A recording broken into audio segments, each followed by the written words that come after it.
आकाशवाणी भोपाल से प्रस्तुत है प्रादेशिक समाचार और देश प्रदेश की तमाम बड़ी खबरें।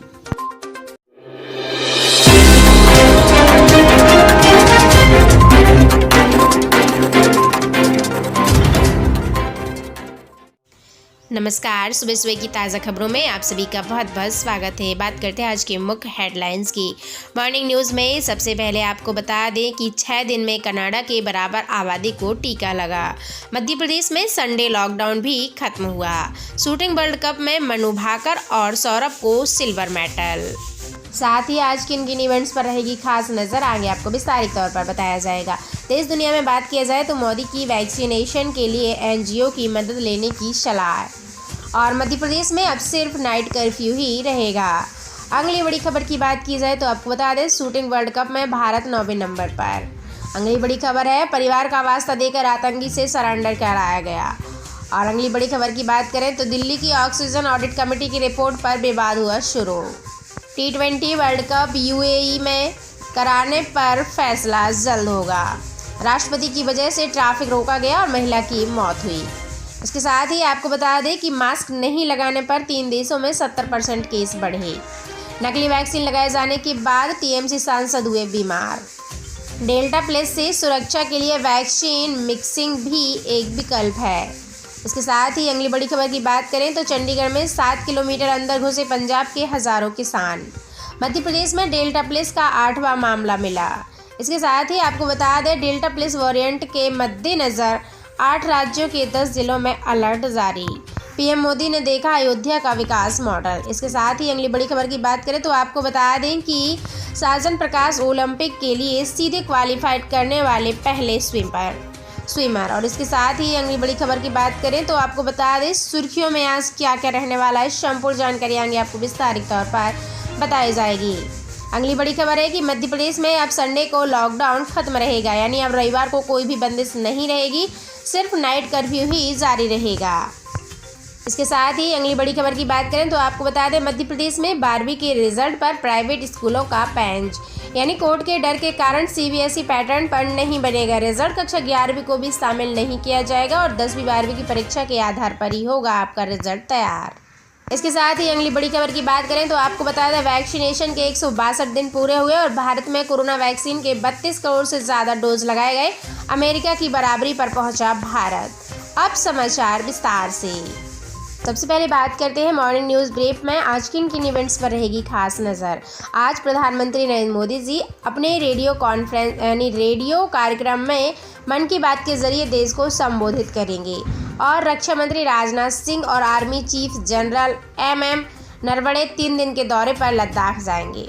देश दुनिया में बात किया जाए तो मोदी की वैक्सीनेशन के लिए एनजीओ को मदद लेने की सलाह, यानी देश में कोरोना के डेल्टा प्लस वेरिएंट के बढ़ते खतरे के बीच प्रधानमंत्री नरेंद्र मोदी जी ने रविवार को वैक्सीनेशन की स्थिति और कोरोना के हालात पर हाई लेवल मीटिंग की। उन्होंने अफसरों से कहा कि वैक्सीनेशन की रफ्तार में तेज़ी की ज़रूरत है, साथ ही टेस्टिंग में भी कमी ना हो। उन्होंने वैक्सीनेशन के लिए गैर सरकारी संगठनों ONGO और दूसरे सामाजिक संगठनों की मदद लेने की भी ज़रूरत बताई। अफसरों ने पीएम मोदी को बताया कि पिछले 6 दिनों में देश भर में 3.77 करोड़ डोज लगाए गए हैं और ये मलेशिया, सऊदी अरब और कनाडा की पूरी आबादी से ज़्यादा है।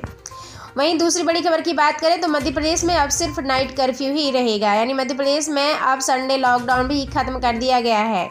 लोग रविवार को भी सामान्य तरीके से आवाजाही कर सकेंगे, बाजार भी खुले रहेंगे। मुख्यमंत्री शिवराज सिंह चौहान जी ने शनिवार को सोशल मीडिया पर इसकी घोषणा की और साथ ही उन्होंने कहा कि प्रदेश में कोरोना काबू में है और 35 जिले ऐसे हैं जहां एक भी पॉजिटिव केस नहीं आया है। पहली बार ऐसा हुआ है कि एक्टिव केस घटकर 1000 के नीचे पहुंच गए हैं। ऐसी स्थिति में रविवार का कोरोना कर्फ्यू तत्काल प्रभाव से समाप्त किया जाता है और पूरे प्रदेश में रोजाना का नाइट कर्फ्यू पहले की तरह जारी रहेगा। साथ ही अगली बड़ी खबर की बात करें तो आपको बता दें शूटिंग वर्ल्ड कप में भारत 9वें नंबर पर, यानी ओलंपिक से पहले भारतीय शूटिंग के लिए एक अच्छी खबर आई है। क्रोएशिया में चल रहे शूटिंग वर्ल्ड कप में भारत को तीसरा मेडल मिला है और यह 10 मीटर पिस्टल मिक्स्ड इवेंट में मनु भाकर और सौरभ चौधरी ने दिलाया है। यह भारतीय जोड़ी 387 पॉइंट के साथ दूसरे नंबर पर रही। इसके साथ ही अगली बड़ी खबर की बात करें तो आपको बता दें कि दिल्ली की ऑक्सीजन ऑडिट कमेटी की रिपोर्ट पर विवाद। यानी सुप्रीम कोर्ट की ऑक्सीजन ऑडिट पैनल की अंतरिम रिपोर्ट को लेकर दिल्ली सरकार और केंद्र सरकार फिर एक बार आमने सामने है। रिपोर्ट में कहा गया है कि दिल्ली ने वास्तविक ज़रूरत से 4 गुना ज़्यादा ऑक्सीजन की डिमांड की है और साथ ही रिपोर्ट को लेकर दिल्ली की ऑक्सीजन ऑडिट कमेटी में मेंबर संजय सिंह से बात की तो पता चला कि 2 मेंबर्स इस कमेटी की आखिरी बैठक में शामिल ही नहीं हुए थे। इनमें से एक दिल्ली सरकार के प्रिंसिपल और होम सेक्रेटरी भूपेंद्र भल्ला ने तो मीटिंग में ही कह दिया था कि रिपोर्ट पूर्वाग्रह से प्रेषित है यानी प्रेरित है। इसके साथ ही अगली बड़ी खबर की बात करें तो आपको बता दें T20 वर्ल्ड कप UAE में कराने पर फैसला जल्दी होगा। यानी भारतीय क्रिकेट कंट्रोल बोर्ड ने सचिव जय शाह ने कहा है कि कोरोना के कारण भारत में T20 वर्ल्ड कप कराना मुश्किल हो सकता है। ऐसे में इस टूर्नामेंट को UAE में शिफ्ट किया जा सकता है और साथ ही जय शाह ने न्यूज़ एजेंसी से भी कहा है कि देश में कोरोना महामारी के कारण T20 वर्ल्ड कप को भारत से UAE में शिफ्ट किया जा सकता है और साथ ही टूर्नामेंट को लेकर भी जल्द ही कोई फैसला लिया जाएगा। इसके साथ ही अगली बड़ी खबर की बात करें तो आपको बता दें राष्ट्रपति की वजह से ट्रैफिक रोका गया और साथ ही महिला की मौत हो गई। राष्ट्रपति रामनाथ कोविंद कानपुर दौरे पर हैं और इस दौरान VVIP मूवमेंट ने एक 50 साल की महिला व्यापारी की जान ले ली। दरअसल शुक्रवार यानी 25 जून की शाम राष्ट्रपति की विशेष ट्रेन के लिए रेलवे क्रॉसिंग पर गोविंदनगर में ट्रैफिक को रोका गया था और इस दौरान प्राइवेट कार से निजी अस्पताल जा रही पोस्ट कोविड महिला मरीज वंदना भी जाम में फंस गई। लगभग 1 घंटे तक रोके गए ट्रैफिक को नॉर्मल होने में आधा घंटा और लग गया। जब तक वंदना अस्पताल पहुंची तब तक बहुत देर हो चुकी थी। मास्क नहीं लगाने पर 3 देशों में 70% केस बढ़े। आपको बता दें कि कोरोना महामारी की पहली और दूसरी लहर के दौरान लोगों के मास्क लगाने पर काफ़ी जोर दिया गया। देश विदेश के डॉक्टर से लेकर WHO चीफ तक ने मास्क को कोरोना से बचने का बड़ा जरिया माना है और 3 देशों में लोगों ने जैसे ही मास्क पहनना कम किया वहां कोरोना के केस 5 दिन के अंदर 70% तक बढ़ गए और इन देशों में इजराइल, जर्मनी, ऑस्ट्रेलिया भी शामिल है। इसके साथ ही अगली बड़ी खबर की बात करें तो आपको बता दें नकली वैक्सीन लगाए जाने के बाद TMC सांसद बीमार हुए। नकली वैक्सीन की डोज लगने के 4 दिन बाद तृणमूल सांसद मिमी चक्रवर्ती की तबीयत बिगड़ गई है। वे कोलकाता में एक फर्जी वैक्सीनेशन कैंप का शिकार हो गई थी और इस मामले की जांच के लिए SIT बना दी गई है और इसके साथ ही आरोपी को गिरफ्तार भी कर लिया गया है। मीडिया रिपोर्ट्स के मुताबिक मिमी ने तबीयत बिगड़ने के बाद आज सुबह अपने घर डॉक्टर को बुलाया। उनके पेट में तेज दर्द था और लगातार पसीना आ रहा था। उन्हें अस्पताल में एडमिट कराने की सलाह भी दी गई और फिलहाल उन्होंने एडमिट होने से मना कर दिया। वहीं आपको बता दें कि चंडीगढ़ में 7 किलोमीटर अंदर घुसे पंजाब के हज़ारों किसान यानी महीनों दिल्ली की बॉर्डर घेर कर बैठे किसानों ने शनिवार को आंदोलन में जान फूंकने की कोशिश की और पूरे पंजाब से हज़ारों किसान मोहाली के रास्ते चंडीगढ़ पहुंचे तो हरियाणा के किसानों ने पंचकूला के रास्ते चंडीगढ़ में प्रवेश किया और इसके बाद आंदोलन को शुरू किया गया। आंदोलन करते हुए किसान चंडीगढ़ के करीब 6 से 7 किलोमीटर अंदर घुस गए। अगली बड़ी खबर की बात करें तो आपको बता दें मध्य प्रदेश में डेल्टा प्लस का 8वां मामला मिला।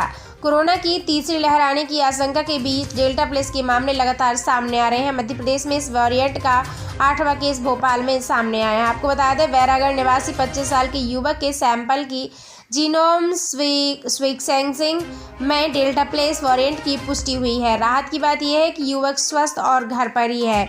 यह युवक 5 जून को संक्रमित हुआ था और इसका एक निजी अस्पताल में 9 दिन से इलाज चला। उसके बाद यह ठीक होकर घर चला गया।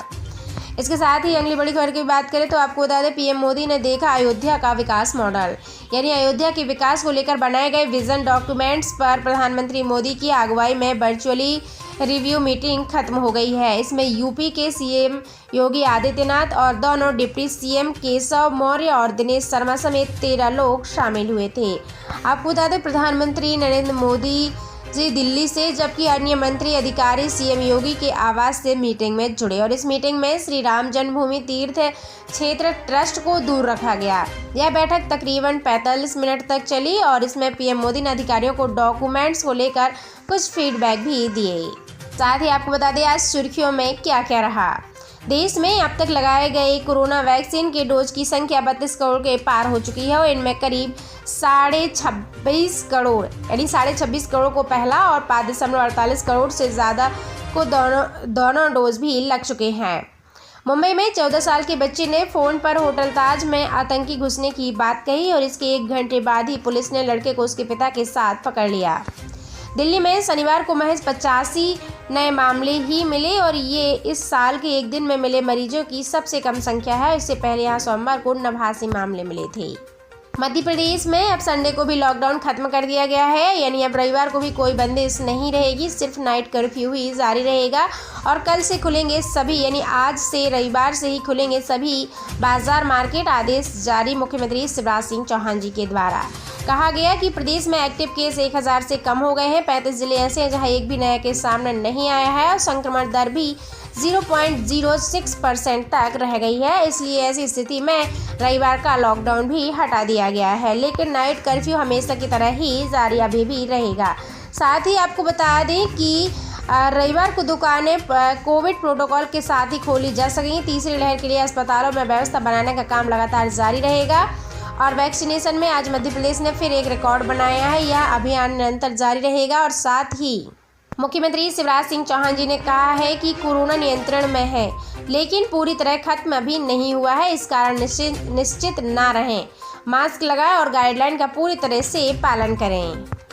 अगली बड़ी खबर की बात करें तो आपको बता दें, मध्य प्रदेश में 12वीं के रिजल्ट पर प्राइवेट स्कूलों का पेंच, यानी कोर्ट के डर के कारण सीबीएसई पैटर्न पर नहीं बनेगा रिजल्ट और कक्षा 11वीं को भी शामिल नहीं किया जाएगा। 10वीं और 12वीं की परीक्षा के आधार पर रिजल्ट आपका जारी किया जाएगा। आपको बता दें कि मध्य प्रदेश में एमपी बोर्ड की 12वीं क्लास के रिजल्ट बनाने के फॉर्मूले पर प्राइवेट स्कूलों ने पेंच फंसा दिया है। इस साल 12वीं क्लास में करीब 7.5 लाख छात्र छात्राएं हैं। इसके साथ ही सूत्रों की माने तो प्राइवेट स्कूलों में गत वर्ष 11वीं की परीक्षाओं को लेकर गंभीरता नहीं दिखाई गई। ऐसे में अधिकांश बच्चों को कोई भी परीक्षा नहीं दी और इसके साथ ही प्राइवेट स्कूलों को डर है कि अगर 11वीं को इसमें शामिल किया गया और कोई बच्चा कॉपी दिखाने की मांग को लेकर कोर्ट चला गया तो कॉपी कहां से लाएंगे। साथ ही बच्चों के लिए एक अलग से विकल्प भी दिया गया। आपको बता दें, एमपी बोर्ड ने कोर्ट का सामना करने से बचने के लिए बच्चों को एक विकल्प देने का सोचा है। इसमें से जो बच्चे इस तरह के रिजल्ट से खुश नहीं होते हैं तो वो आने वाले समय में होने वाली परीक्षा में शामिल भी हो सकें। इसका मतलब ये है कि जिसे औसत रिजल्ट से परेशानी नहीं है उन्हें परीक्षा देने की ज़रूरत नहीं है। और साथ ही इसकी बैठक भी सोमवार को संभावित है, यानी कि कल। कमेटी सभी तरह के फॉर्मूले को लेकर मंत्री समूह को अपनी रिपोर्ट सौंप चुके हैं। इसमें उन्होंने 3 तरह के फॉर्मूले और उसको लेकर आने वाली कानून अड़चनों का जिक्र करते हुए रास्ता सुझाया है। बहुत संभावना है कि दूसरा फॉर्मूले के आधार पर ही मध्य प्रदेश में 12वीं का रिजल्ट बढ़ना तय रहेगा। अगली बड़ी खबर की बात करें तो आपको बता दें, वैक्सीनेशन के 162 दिन पूरे हुए। भारत में कोरोना वैक्सीन के 32 करोड़ से ज़्यादा डोज लगाए गए और अमेरिका की बराबरी पर पहुंचा भारत। केंद्रीय स्वास्थ्य मंत्रालय ने बताया है कि शनिवार को शाम 7 बजे 58.10 लाख से ज़्यादा लोगों को वैक्सीनेट किया गया और कोविन ऐप के मुताबिक रात 11 बजे तक यह संख्या 63.84 लाख हो चुकी थी और पिछले 4 दिन से लगातार यह संख्या 60 लाख से ज़्यादा रह रही है। और शनिवार को ही मध्य प्रदेश में सबसे ज़्यादा वैक्सीनेशन किया गया है, यानी शनिवार को हुए वैक्सीनेशन में मध्य प्रदेश देश में फिर सबसे आगे रहा। 9.92 लाख से ज़्यादा लोगों ने वैक्सीन लगवाई। आपको बता दें, देश में तीसरी बार मध्य प्रदेश नंबर 1 पर रहा। शनिवार को 9.86 लाख लोगों ने वैक्सीन लगवाई और इंदौर में सबसे ज़्यादा यानी 1.50 लाख लोगों को टीका लगा। इसके साथ ही अगली बड़ी खबर की बात करें तो आपको बता दें कि मध्य प्रदेश में बांधों की स्थिति, यानी बारिश से भोपाल के बड़े तालाब, जबलपुर के बरगी डैम में बढ़ा वाटर लेवल और साथ ही कालियासोत और कैरवा डैम को मूसलाधार बारिश का अभी भी इंतजार है। मध्य प्रदेश में प्री मानसून और मानसून की दस्तक, शुरुआती दिनों में अच्छी बारिश हुई। नतीजा पिछले 15 दिनों में मध्य प्रदेश के कुछ बांधों का जल स्तर भी बढ़ गया। हालांकि कुछ बड़े तालाब और बांधों को अभी भी अच्छी बारिश का इंतजार बना हुआ है। दरअसल मध्य प्रदेश में 10 जून को मानसून ने दस्तक दे दी थी और मानसून आने के दौरान मूसलाधार बारिश हुई। इसके बाद रुक रुक कर बारिश का सिलसिला अभी भी जारी है। साथ ही दोस्तों, मध्य प्रदेश और देश प्रदेश से जुड़ी हुई ऐसी तमाम जानकारियों को अपने देश सबसे पहले पाने के लिए आप हमारे इस चैनल पर विजिट कर सकते हैं। चैनल को subscribe. Thank you so much.